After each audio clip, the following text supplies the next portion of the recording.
Employers and managers who had to fire their best employee. What happened?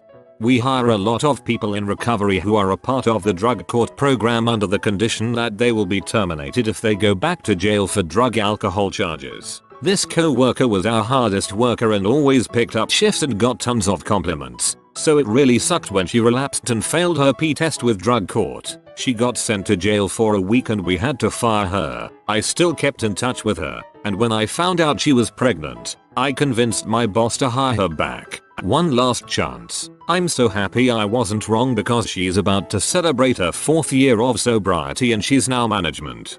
That is awesome. Had a great waiter, Robert. Sucker could run circles around the entire staff. He knew the kitchen as well. Could jump in at prep and assist if we got backed up and still tend to his tables. Dumbass put a $3 bottle of White Zinfandel in his backpack, right in front of a security camera, and while the owner was sitting at the bar eating. He was a student and working part-time. He had to be bringing in $300, $500 in cash a week. Worked in a restaurant at hotel chain. Management regularly found meaningless reasons to suspend various employees or cut hours. This one guy had been there almost 13 years. Clients loved him. Staff appreciated his presence and he often came to the rescue of anyone requiring help. Everyone could depend on him and he supported everyone. He had, like everyone in a restaurant, bumped heads with management now and again. Like everyone, on one particular season they decided they were going to groom him in the eventuality to take on more responsibility. His position would eliminate his rights to tips, but it came with insurance, a retirement plan and steady pay. He had kids, was in his mid-40s. It all made sense why someone would take that job. He would however no longer be in the union. Fast forward to the day after his training is complete. The guy comes in with his management uniform and all. Some waiter calls in sick, and instead of him calling in another employee, he decides he was going to handle a few tables and the management responsibilities. At the end of the shift, the hotel manager summons the guy into his office, like the boss of his boss. They fired him straight away. He was escorted out of the building and our boss said there was strict rules and management working tables harmed the hotel's image. It was complete BS. He had maybe taken 2 tables and split the rest amongst the rest of the staff. Everyone basically agreed they promoted him just to get him out of the union to be able to fire him. A number of employees left shortly after for other various reasons. It was a sort of shaking up the coup and anyone who wouldn't fall in line would be shown the door. Today, that restaurant no longer exists. They closed down maybe 2 years later. Rebranded the restaurant from American Steakhouse to Italian French dining. New cooks, new waiters, new management. It was just sort of the catalyst or the first domino. And that's how Olive Garden was born. Had a guy who would work his butt off daily inputting data into spreadsheets. Would come in, put in solid hours of actual work, not goofing off. He would literally get 4 times as much stuff done a week as anyone else in the office. After 3 weeks straight of this, other people start to take notice and occasionally ask him to help them out when they are behind, and he obliges. This gets worse and worse, and eventually people are basically just walking all over him while they spend all day Facebooking and whatnot, because he won't say no if they ask him to help with their work. The dude just keeps trucking through though. About 4 months into working there, it's gotten to the point where you can hear the extra cunty girls talking about leaving early and not getting in trouble because he will just do all the work for us if we ask anyway. Well, the guy goes into the boss's office, and I work right next to it so I can hear more or less the entire conversation. I am paraphrasing, but it went something like this. I would like a raise. I am doing way too much work for how much I am getting paid. Everyone else who works here is so dang lazy. I even have people making jokes about how I will do their work for them and they will get paid for it. Well, name. I can sympathize with you, but you have to understand, I can't just give you a raise. If I give you a raise, I would have to explain to everyone why you got a raise and they didn't. You could tell them it's because I am doing half of their work for them while they look at stupid memes. I'm sorry, name. It just wouldn't work out well. Well then, is there any positions available above mine that I could apply for a promotion to? I don't think we can really look into a promotion this early into you working here. We would need time to properly evaluate your work ethic, Seriously, you seriously just said that to me? I'm not going to break my back doing an entire office's work for a company that doesn't give two shoots about me. You and this entire office can go frick themselves. He walks out of the office fuming mad and yells, "Hey everyone, boss just denied my raise, so no more leaving work early for any of you lazy frick heads, cause I fricking quit." It was like a scene from Office Space, only in real life.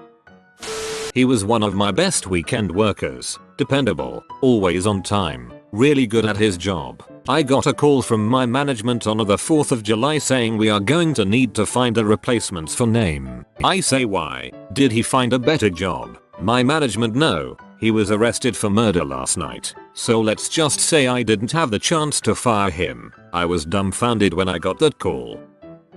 My dad had a guy working for him who was great, could work long hours, not complaining about being on call, etc. Well, he got caught freaking a nurse in his office. He got divorced and had a nervous breakdown and started threatening to kill everyone. So they had to fire him and have him banned from the premises. Oh, and after that we caught him hiding in the woods behind our house. Crazy guy. Oh, and he sued us for wrongful termination. Really dedicated guy.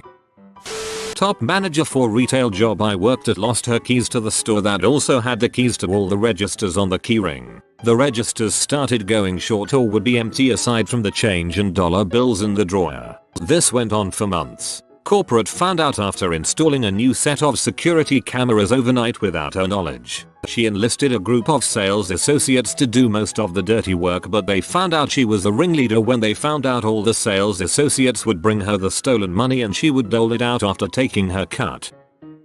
We had a field tech that was awesome. Probably the best I've ever seen or heard of. He was knowledgeable, skilled, and personable. He was always early, worked great under stress when things went south, and often finished jobs early. If we had off-hour issues, he was always available and it seemed like he was in his truck and ready to get going right away. Well, it turns out that he was always in his truck and ready to go. He had been living in his company truck for some time and just pulled off the side of the road each night at a utility pole, climbed up, stole some cable TV and set up shop for the night. We found that out and had to let him go. Also the coke and the M. Sounds like the ultimate field tech. 24 hours availability, no problem thanks to the M. And he probably creates more calls if there aren't any by stealing copper wiring. Obligatory, not me but co-worker. I had joined the company a few months prior, was still getting to know the various details of my job, and this guy was the star of the company. I spent as much time working with him as I could honestly. I mean, he was the freaking star. He was a solid programmer, great project manager, awesome account and customer management skills, and he had a knack for thinking outside the box on creative solutions. He loved working there, had rejected offers from Google, Facebook and Pinterest that I know of, and then he fricked the director's 16-year-old daughter. Age of consent is 16 here. He was 31. Welp. That would not tend to win you any friends in the management. Not me, but a story from when I worked at Disneyland a long time ago in attractions, rides. The area manager loved this one particular cast member, employee, like, this was the son he never had. This CM was promoted to lead on one of the roller coasters fairly quickly in his regime. One night he was the lead on the closing crew, and the crew decided to ride after hours. Idiots that they are. They went without the lap bars down, and on one turn the ride is visible from the walkway. Even though the park was closed to guests, security was still in the park, and a security guard saw the train go by with the CMs standing up through the turn. Security gets a hold of Theme Park 1, the manager in charge of the park for the night, who calls Attractions 1 to find out what's going on. Not surprisingly, every CM who was on the closing crew that night was fired. Unfortunately, so was the prodigal son, because he was the one who dispatched the train without the lap bars down. I didn't have to do the firing, but for whatever reason, my colleague had it in for this mid-level supervisor. She was a great trainer, did everything she was asked, took initiative, and then some. She was always worth well more than what she earned, and had an absolute passion for the work. We worked with kids with autism. After a few months of having some vendetta against her, my colleague wrote her up, literally for being away from her desk too often. Her uncle had recently been diagnosed with terminal brain cancer and she was the only relative in town who could care for him. So the time she was away from her desk, she was stepping out to cry when she felt overwhelmed and didn't want people to see her cry. I found out after she was let go for this that she had informed the supervisors of this when her uncle was diagnosed and that she was feeling very emotional about it and may need to take days off, take more frequent breaks to gather herself again and remain productive. Instead of showing compassion, my colleague used this as an opportunity to terminate her despite having no other red flags, feedback, or performance issues. There was simply a personality difference and she didn't gossip with the other supervisors. And this was all done with our other colleagues and supervisors' blessings. I don't work for this company after I found out about this.